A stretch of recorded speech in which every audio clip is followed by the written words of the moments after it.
And good morning, everyone. Happy Friday morning to you, and welcome back to Morning Musings. My name is Don K. Preston. I'm the president of Preterist Research Institute of Ardmore, Oklahoma.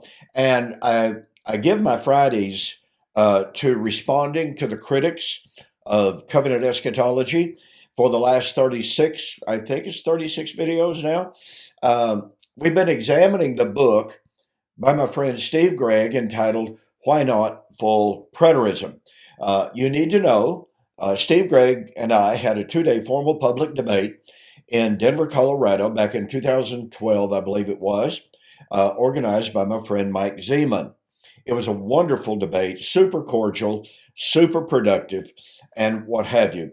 Well, following that debate in 2022, Steve Gregg published his book, and again, the name of it is Why Not Full Preterism, a partial preterist response, to a novel theological innovation. And in this book, it is more than obvious that Steve is attempting to cover the bases, respond to arguments, to answer what he never answered in our debate. It's very clear that Steve either had not done his homework on covenant eschatology. He certainly was not prepared to answer some of the arguments that I made. And so it's very clear from his book, since he mentions me by name some 140 times, that he's trying to cover his tracks, as it were, uh, from the failure in the formal public debate. I believe that he fails entirely in that. One of the things that Steve focuses on, gives a great deal uh, of ink and time to, is the subject of the new creation, the new heaven and the new earth. Now, I wasn't able to be with you last Friday because of health issues. I'm still recovering. If you can probably tell, still got some congestion. My voice is getting better. I still have to take it pretty easy, but nonetheless, uh, pardon me, I wasn't able to be with you last Friday. So I'm picking up where I left off 2 weeks ago, responding to Steve Gregg's argument about the new creation. Well, now, what we covered last time was Romans chapter 8, because this is really, along with 2 Peter chapter 3 and, pardon me, Revelation chapter 21 and 22. This comprises the bulk, the foundation, if you please, of Steve's argument that one of these days we're going to have a literal, physical, recreated, and new heaven and new earth. Physical. All right. So, in our last video, we covered Romans chapter 8. I shared with you 4 major points to demonstrate that Steve's approach to the text.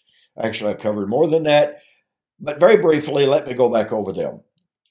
That there are several indicators in Romans chapter 8 that no matter what you may think that Paul had in mind, it is unequivocally true that he expected, as David Nanos says, the mystery of God in Romans, Paul expected that new creation, that redemption of creation within his lifetime. Certainly not 2,000 years. That is indicated by the fact that he was talking about the Romans sharing with him in the sufferings of Christ. That is a key eschatological element or tenet, doctrine, and it has to do with this. Paul believed, Jesus taught, Paul believed, Peter taught, John taught, that there was a measure of suffering corollary with, contemporary with, a measure of sin on the part of the persecutors. That the early church was joining with Christ as his body, joining with Christ in his suffering. Paul went so far as to say, I now rejoice in my sufferings for you in my flesh, and I fill up in my flesh that which is lacking. Catch this? That which is lacking in the sufferings of Christ. Now, Paul, are you saying Jesus didn't suffer enough? No. But he is saying that just like Christ suffered, the church, his body, had to fill up the measure of its suffering to bring in the eschaton, the day of the Lord, the judgment, the resurrection.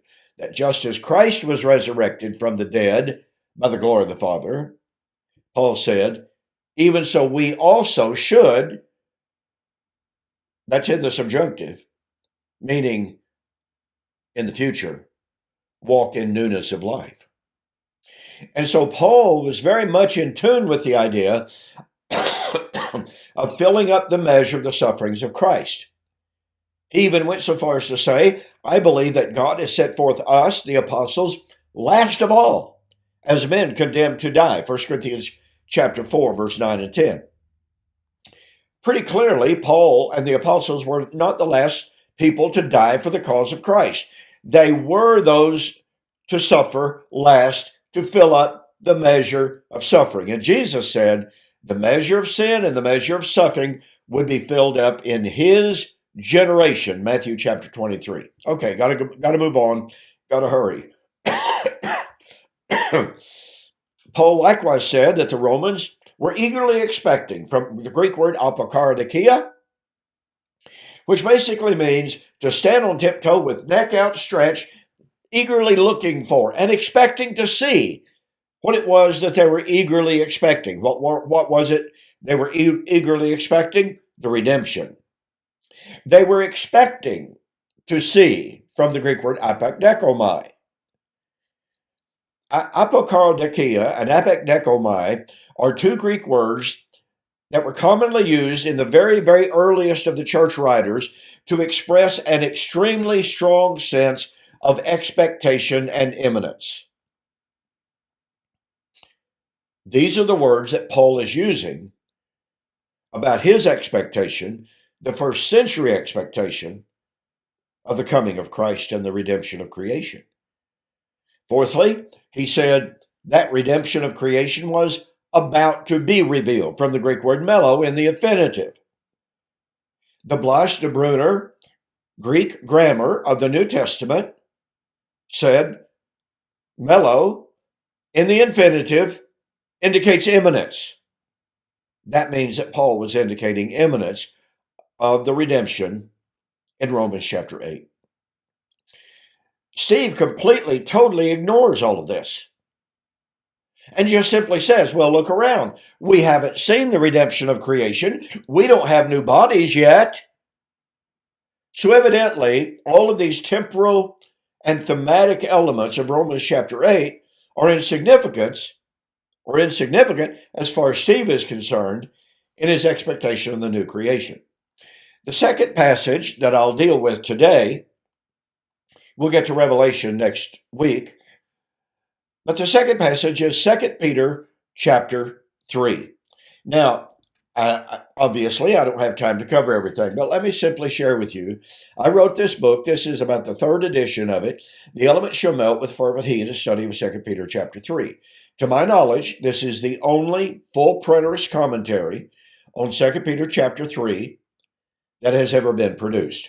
Now, make no mistake, some great, great scholars down through time have taken the position that 2 Peter chapter 3 spoke of AD 70, Lightfoot, Owen, other great scholars of the past, understood that Peter was not predicting the end of time. He was predicting the destruction of Jerusalem and the end of the Old Covenant economy in AD 70. So, if you want one of the most thorough exegetical examinations of 2 Peter chapter 3, let me encourage you to go to my website, donkpreston.com, bibleprophecy.com, and go to the store and order a copy of this book. Now, if you order a copy and you say, hey, Don, I saw this offer on your YouTube video or on Facebook, I'll refund your shipping. It's going to save you $5. Okay, now, very, very quickly, what does 2 Peter 3 have to do with the new creation? Now, in his book, I found it very deeply troubling that Steve basically condemned me for taking the position that 2 Peter 3 was a continuation of First Peter. Now, here's the deal. Peter said, the second epistle I'm writing unto you, in both of which to stir up your holy minds by way of remembrance, that you might remember the words of our Lord Jesus Christ, and of his apostles, and of the holy prophets who have spoken before. So Peter's saying what? I'm writing this second epistle to remind you what I said in the first. And yet, Steve says I'm remiss in calling attention to that. And he says, for instance, in 1 Peter chapter 4, verse 7, when Peter said, the end of all things has drawn near, Steve says, well, if Peter was talking about the end of time, then he was wrong. Now, you got to remember, as I shared in an earlier video, Steve really doesn't have a major problem saying that the apostles could have been wrong in their temporal expectation. That is just one of the most troubling things that I can imagine. They were not wrong. But Steve has to take the position. First of all, he argues, well, in 1 Peter chapter 4, verse 7, just because Peter said the end of all things is at hand, doesn't mean he's talking about 2 Peter chapter 3. Well, wait a minute. Peter said the 2 Peter was a reminder of the 1 Peter. Now, does that mean that that's the only subject that he talked about in 1 Peter? Well, it doesn't necessarily mean that, but let's see. If 2 Peter 3 is about the end of all things, and it's the destruction of earth and all the elements therein at the day of the Lord, and if 1 Peter talked about the end of all things, then the burden of proof therefore lies upon my friend to prove that there are two ends of all things. You see the problem here? Do you catch the power of this problem, this dilemma for Steve Gregg? So Steve argues, well, the end of all things in 1 Peter chapter 4 may not refer to the end of all things of 2 Peter chapter 3. What's his proof of that? Well, he doesn't really give us any proof. Not really. He said it's just possible that Peter's talking about a different end of all things from that in 2 Peter chapter 3. And then he says, well, after all, if Peter was talking about the end of time, which Steve assumes is what Peter's talking about 2 Peter chapter 3, if therefore Peter was talking about the end of time in 1 Peter chapter 4, then guess what? That means he was wrong. No, my friend, that's not what that means at all. What that means is that Steve Gregg's concept of the end of time is based upon faulty exegesis. So that's point number one. Peter does say that the second epistle is a reminder of what he said in the first epistle.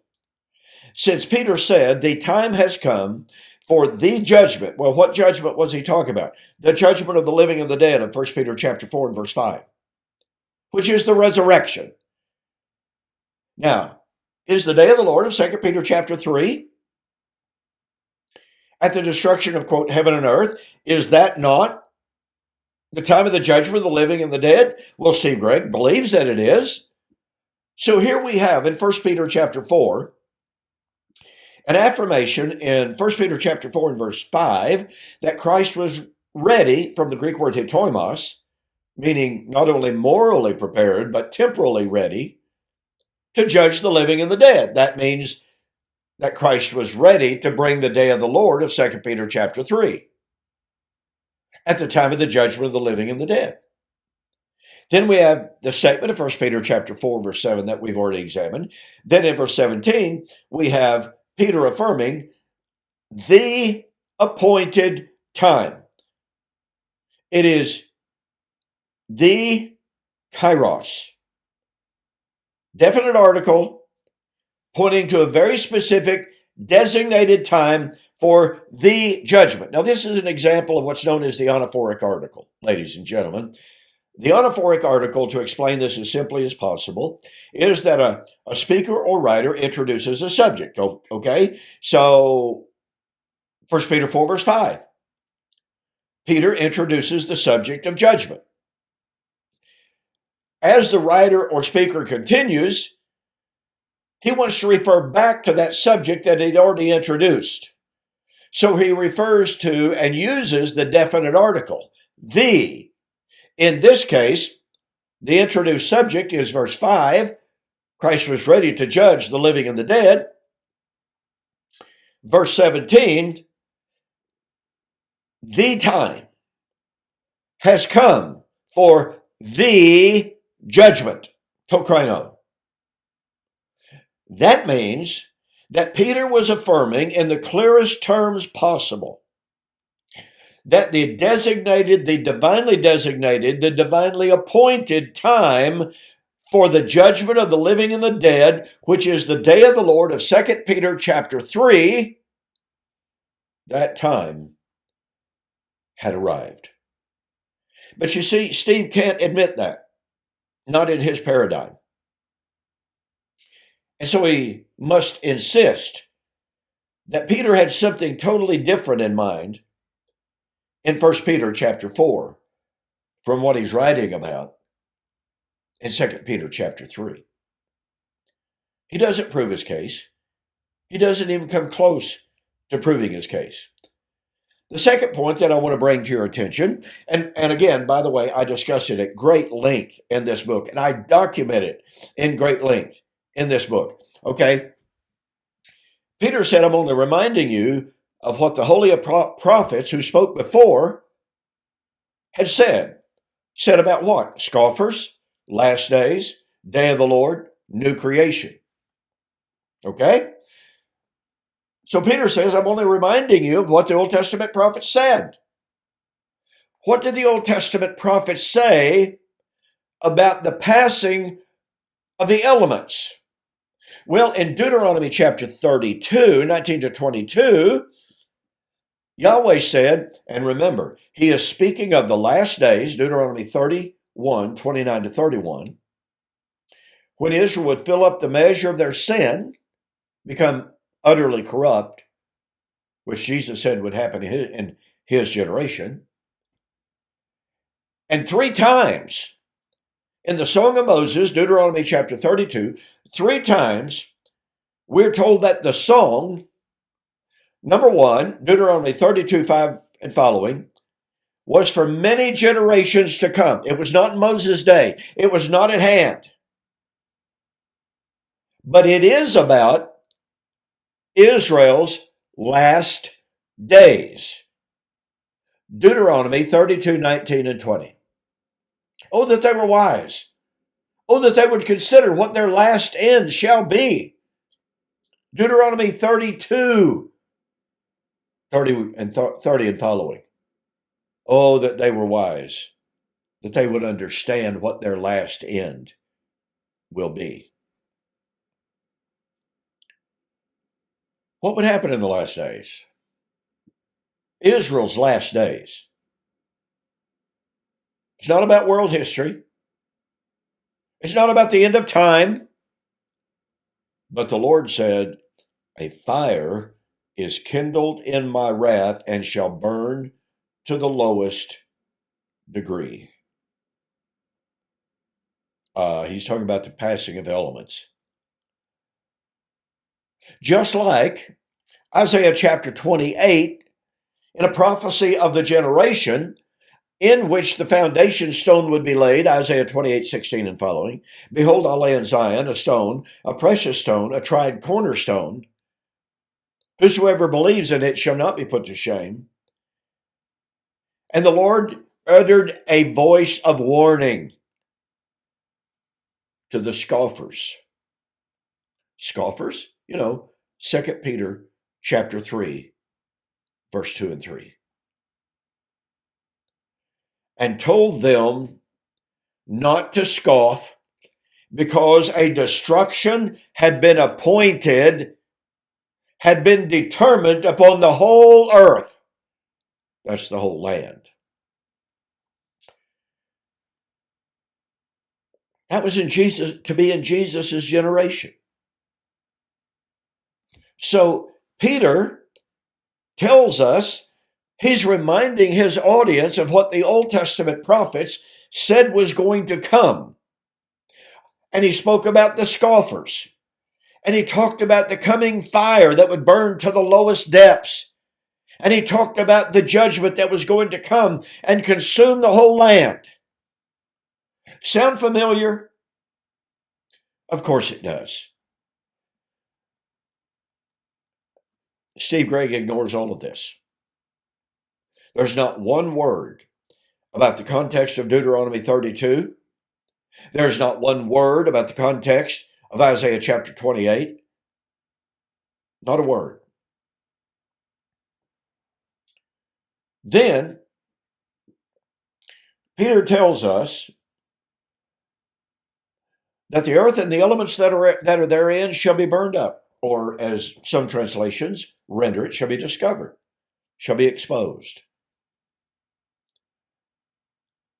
And he said, in the same vein, our beloved brother Paul, in all of his epistles, spoke of these things. What things? The passing of the elements. Now listen, folks, you've truly got to catch the power of this. I have an extended discussion of the Greek word stoicheia, translated as elements in 2 Peter chapter 3, 10 and 11. Okay? Where Peter says, the earth and the elements that are therein shall be burned up. Listen, when I was growing up as a young child and I heard sermon after sermon after sermon about the earth and the elements that are therein shall be burned up. What are the elements? Well, go to chemistry. You got the elemental chart hanging right there on the wall. Not on my wall, right here, mind you. All you have to do is look at it. You know what the elements are. And that's what you call an anachronistic argument. That is imposing realities, facts, thoughts, motifs from one time, one age, onto another. In this case, that elemental chart is being imposed on a day and on a time that knew nothing about the elemental chart. Now, did they have earth, wind, fire, and water? Yes. But is that what Peter meant by elements? And is that, more especially since he said, Paul, in all of his epistles, spoke of this. Spoke of what? The passing of the elements. In Hebrews, written by Paul, maybe I've always leaned that way. Let's just assume for argument's sake he did write Hebrews. The writer chided his audience and he says, the time has come when you should be desiring meat, but you have need that someone teach you again of the basic principles of the oracles of God.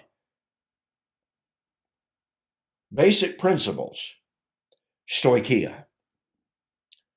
Now, was the writer of Hebrews saying, folks, somebody, or the time has come, you really ought to be looking beyond earth, wind, fire, and water.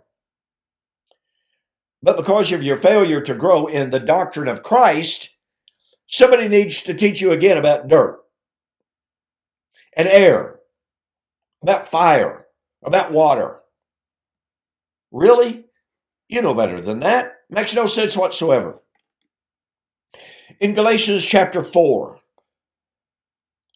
verse 3, Paul said, for when we were children, we were held in bondage to the elements of the world. Elements, stoicheia. Now, does that mean that when they were spiritually immature, because that's the point he's making, that when they were spiritually immature, they were subject to earth, wind, fire, and water, but now, after you've been set free by Christ, he has to say in verse 9, how is it that once having been set free from the elements of the world, you turn again to the weak and to the beggarly elements of the world? Weak and beggarly elements, stoicheia. Would anyone seriously argue that Paul is saying, one time you were freed from earth, wind, fire, and water. You weren't subject to the physical realities of the world. But now when you're turning back to dirt and the winds and the fire and the water, you're paying way too much attention to that physical stuff. Once again, you know better than that. That doesn't even make good nonsense, ladies and gentlemen. And then in Colossians chapter 2, verse 8, let no man deceive you and deprive you of your reward through vanity or vain deceit after the principles, after the first principles. What kind of first principles? Of the world. What kind of first principles is he talking about? Oh, let no man judge you in respect of new moons, feast days, and Sabbaths. Colossians 2:16 and 17. And then he says, if then you died to the elements of the world. Boy, you know, that's some really good Gnostic sounding stuff. It's one of the reasons why Paul, in earlier days, was actually accused of being a Gnostic. No, Paul was not a Gnostic. By the way, preterists are not Gnostics either. For Paul to say you have died to the basic elements of the world was saying they had died to the old covenant world. They were dying to the old covenant world. And by the way, he says that world was even then passing away. They had died to it by being baptized into Christ. It was now passing away. Two different concepts, two different ideas, both concerning the elements of the world. So here's the argument. Whatever the new creation is in 2 Peter chapter 3, the elements would be destroyed to bring it in. But what kind of elements would be destroyed to bring in the new creation? It's the elements that Peter said Paul spoke about in all of his epistles. So once again, what are the elements that Paul spoke about passing away to bring in a new creation? You died to the elements. You put on Christ in baptism. You know, you put off the body of flesh. Putting that off, putting this on. Ladies and gentlemen, what all this means is that when Steve Gregg says that Peter is discussing the passing of a literal physical heaven and earth and the creation of a new literal physical heaven and earth, he is completely ignoring the very words of Peter himself. When he said, we're looking for the new heaven and new earth. And by the way, to touch back to what we saw last week or 2 weeks ago, according to his promise, we look for a new heaven and new earth.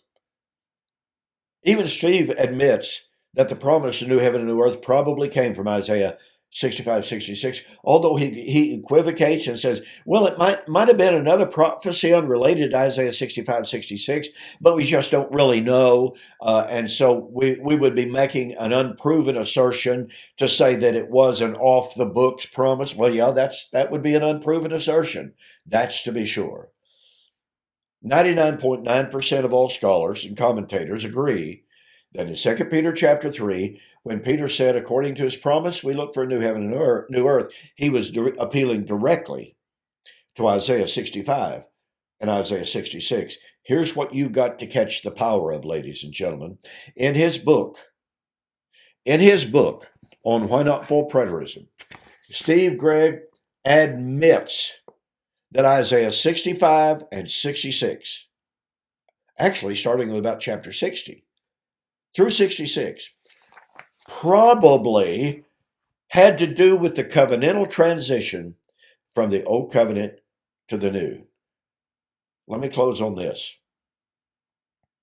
Ladies and gentlemen, if it's true that Peter was drawing on Isaiah 65, 66 in 2 Peter chapter 3, then since it is true that Isaiah 65 and Isaiah 66 posited the full arrival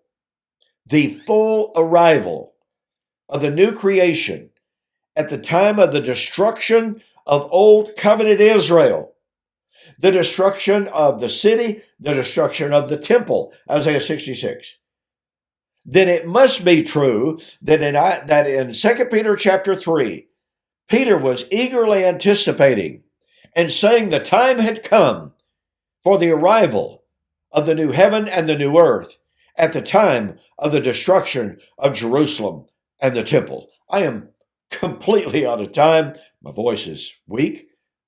I'm going to say thank you so very much for joining me. Don't forget, join Mike Sullivan and me on our next Preterist Apologetics. It's going to be good. I'll see you there.